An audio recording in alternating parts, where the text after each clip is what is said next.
السلام علیکم ورحمۃ اللہ وبرکاتہ۔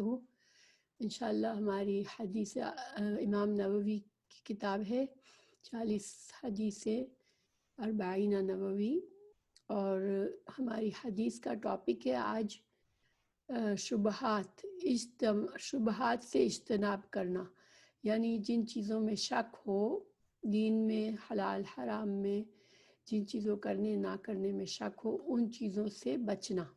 تو انشاءاللہ ہم شروع کرتے ہیں۔ شبہات اجتناب کا مطلب ہوتا ہے ہٹ جانا، ایک سائڈ پر ہو جانا، جم سے ہے، ٹھیک ہے، جیم نون با، جم کہتے ہیں سائڈ، تو اجتناب کہتے ہیں سائڈ پر ہو جانا، ہٹ جانا، بچ جانا، رک جانا، ٹھیک ہے۔ شبہات کیا ہوتی ہیں؟ ہم اردو میں بھی شبہات کا لفظ استعمال کرتے ہیں، تو شک والی چیزیں، ٹھیک ہے، شک۔ ہاں، تو اب حدیث کیا ہے؟ عن ابی محمدin، تو ابی محمدin یہ کیا ہوئی؟ میں نے آپ کو بتایا تھا کہ ابو یہ اصل میں ابو ہوتا ہے، ابو محمد، مگر ان کی وجہ سے ابھی پڑھتے ہیں، تو ابو محمد یہ کیا چیز ہوئی؟ جب کسی کا نام ابو کے ساتھ شروع ہو تو وہ کیا ہوتی ہے؟ اس کی کنیت ہوتی ہے، کنیت، ٹھیک ہے، ہاں کنیت ہوتی ہے، ماشاءاللہ۔ عربی میں جب یہ ایک عربی میں اب بھی کرتے ہیں ایسا، ہاں بالکل، محمد، ابو محمد، تو محمد جو ہے جس شخص کی بات کر رہی ہوتی ہے تو ابو کے بعد جو نام آتا ہے وہ اس کا پہلا بیٹا عام طور پر ہوتا ہے، یا اس کی بعض اوقات کسی اور وجہ سے اس کو کنیت دی جاتی ہے، ٹھیک ہے۔ تو ابو محمد، محمد کے والد، لیکن یہ اصل میں کنیت ہے، کس کی کنیت ہے؟ الحسن بن علی بن ابی طالب، الحسن بن ابی علی بن ابی طالب، تو یہ کون ہوئے حضرت حسن؟ یہ کون ہے؟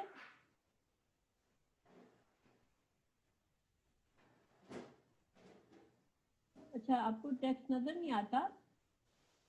اور لوگوں کو نظر آ رہا ہے؟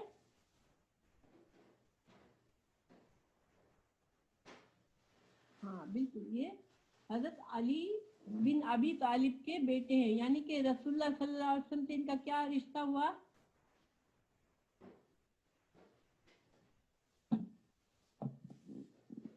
ہاں، آپ صلی اللہ علیہ وسلم کے نواسے حضرت حسن ہے، ٹھیک ہے۔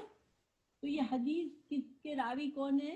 امام یعنی امام تو حضرت حسن بن علی بن ابی طالب ہے، ٹھیک ہے، حضرت حسن بن علی بن ابی طالب ہے۔ حضرت حسن کی کنیت کیا تھی؟ ہمیں کیا پتہ چلتا ہے یہاں سے؟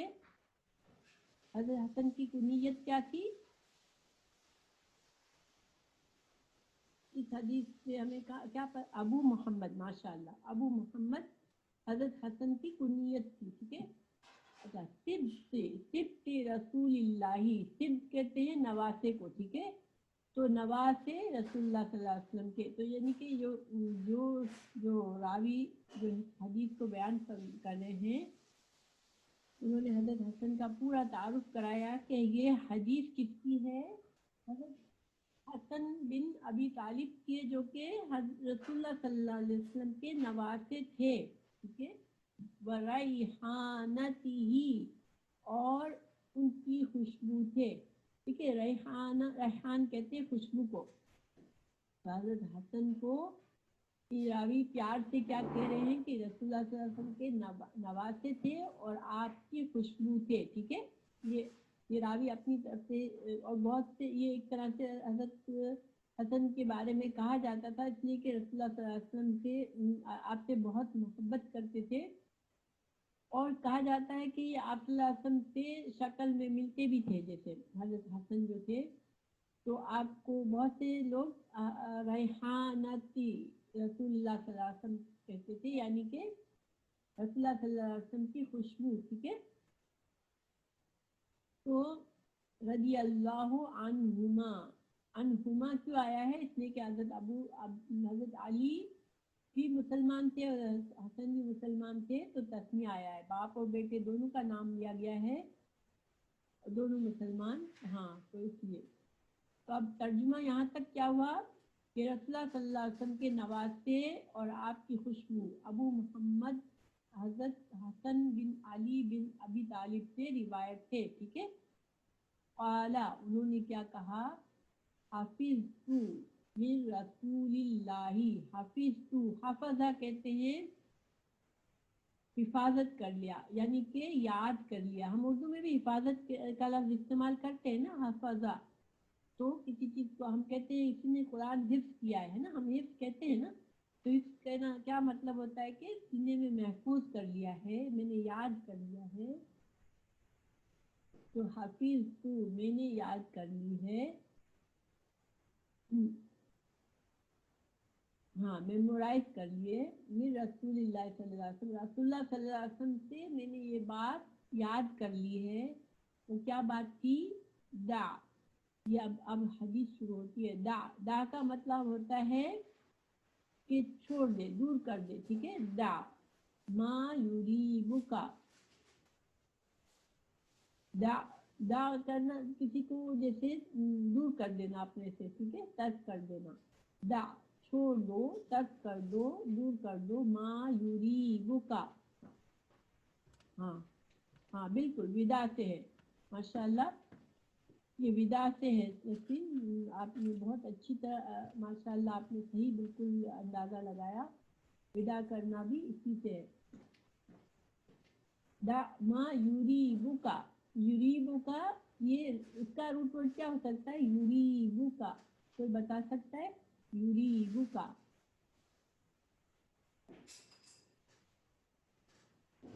اصل میں یریبو کا ہونا چاہیے, یہاں پر دمہ ہونا چاہیے تھا, یہاں پر غلطی ہے, ٹھیک ہے. ما یریبکا, ریب, ریب ماشاءاللہ, ریب جو ہے شک کہتے ہیں نا. ہم کہاں پڑھا ہے قرآن میں, ذالک الکتاب لا ریب فیہ, ہے نا, اس کتاب میں کوئی شک نہیں ہے, ماشاءاللہ. تو دا ما یریبکا, یریبکا کا مطلب ہے کہ جو چیز تم کو شک میں ڈالے, ٹھیک ہے. یریبو وہ شک میں ڈالے, کا تجھ کو, الا طرف, ما جو, لا یریبکا جو شک میں نہ ڈالے. اب ترجمہ پورا کیا ہوا کہ اس چیز کو چھوڑ دے انسان جو شک والی ہو, اور اس کو لے لے جس میں شک دور ہو جائے, ٹھیک ہے. جس میں شک نہ ہو اس کو لے لے, اور جس میں شک ہو اس کو چھوڑ دے. یہ حدیث بہت چھوٹی سی ہے لیکن یہ بہت اہم ہے, اور یہ اس سے علماء نے اسلام کا ایک بہت بڑا اصول اور قاعدہ سمجھا ہے اس حدیث کو, ٹھیک ہے. اس حدیث کو بہت زیادہ استعمال کیا جاتا ہے ایک اسلام کے قاعدے کے بنانے کے لیے. میں انشاءاللہ آپ کو مثالیں بھی دوں گی. تو دا ما یریبکا الا ما لا یریبکا, کہ جہاں بھی شک پیدا ہو جائے اس کو چھوڑ دو یا شک کو دور کر دو.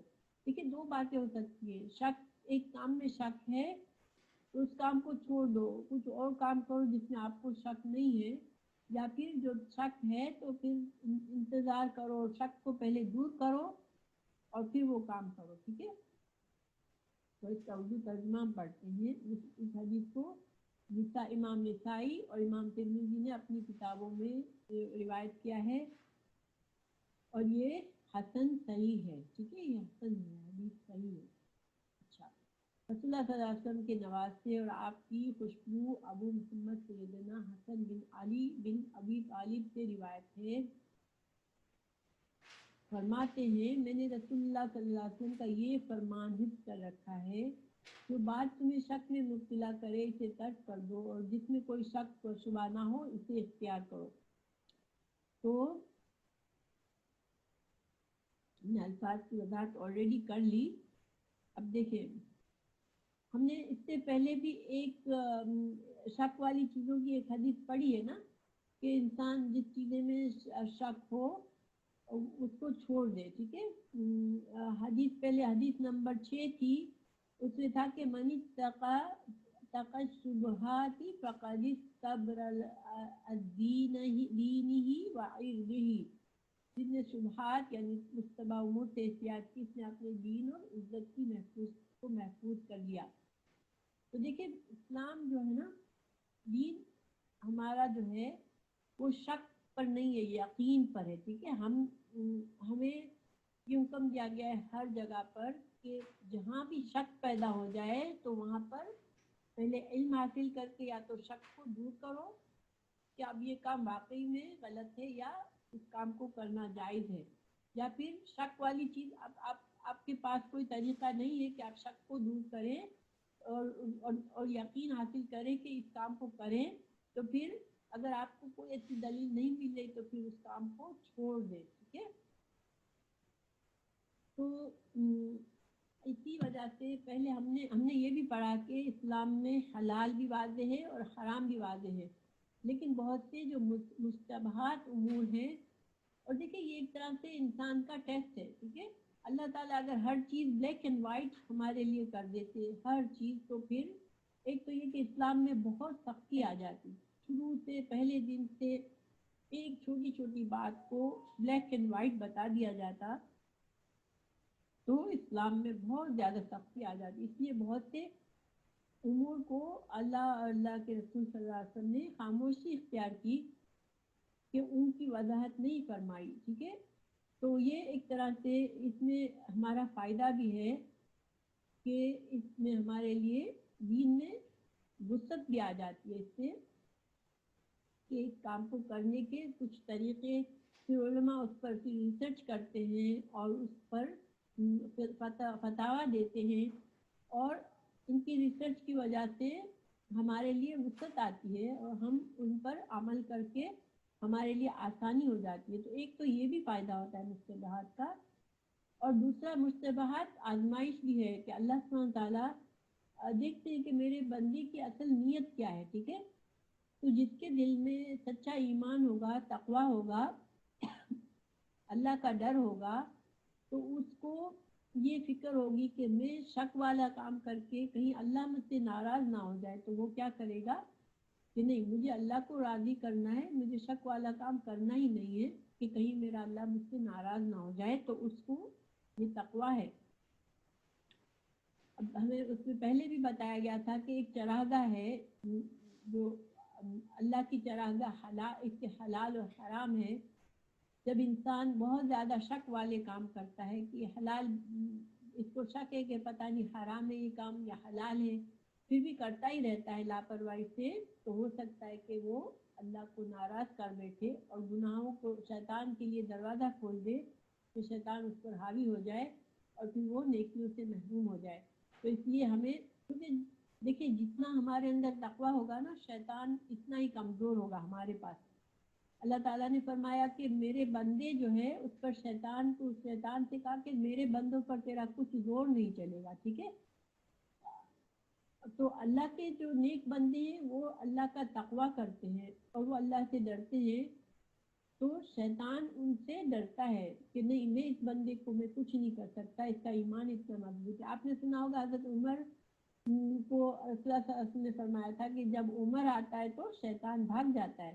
حضرت عمر بن خطاب کا وہ حال تھا کہ وہ اتنے اسٹرکٹ تھے دین کے بارے میں کہ شیطان بھی ان سے ڈرتا تھا کہ وہ بھاگ جاتا تھا۔ تو سبحان اللہ، اللہ تعالیٰ ہماری حفاظت، اللہ سبحانہ تعالیٰ فرماتے ہیں اگر ہماری نیت ایسی ہے کہ نہیں، مجھے کسی طرح اللہ کو ناراض نہیں کرنا، تو پھر اللہ سبحانہ تعالیٰ، ہاں بالکل، اللہ تعالیٰ تقویٰ جو ہے ہمارا ہتھیار ہے اصل میں، ٹھیک ہے۔ اللہ کا جو ڈر ہے وہ ہمارا ہتھیار ہے۔ اگر ہم شک والی چیزوں میں پرواہ نہیں کریں گے، دیٹ مینس کہ ہم کو اللہ سے بہت ڈر نہیں لگتا، ہم سوچتے ہیں کہ ٹھیک ہے اب کیا ہے، واضح حلال تو نہیں ہے، واضح حرام تو نہیں ہے، تو ہم کر لیتے ہیں، تو کیا ہے، اس کا مطلب ہے کہ ہم کو اتنا زیادہ پرواہ نہیں ہے کہ اللہ ناراض ہو سکتا ہے ہم سے، تو ہم کو دھیان رکھنے کی ضرورت ہے۔ پھر رسول اللہ صلی اللہ علیہ وسلم نے ایک حدیث فرمائی، البر حسن الخلق وَإِثْمُ مَا حَاكَ فِي صَدْرِكَ۔ اللہ تعالیٰ نے، رسول اللہ صلی اللہ علیہ وسلم نے کیا فرمایا، البر، ہاں شیطان کے اگینسٹ ویپن ہے ہمارا تقویٰ جو ہے، وہ ہم کو قوت دیتا ہے کہ شیطان ہمارے پاس نہ آئے، اور ہم اگر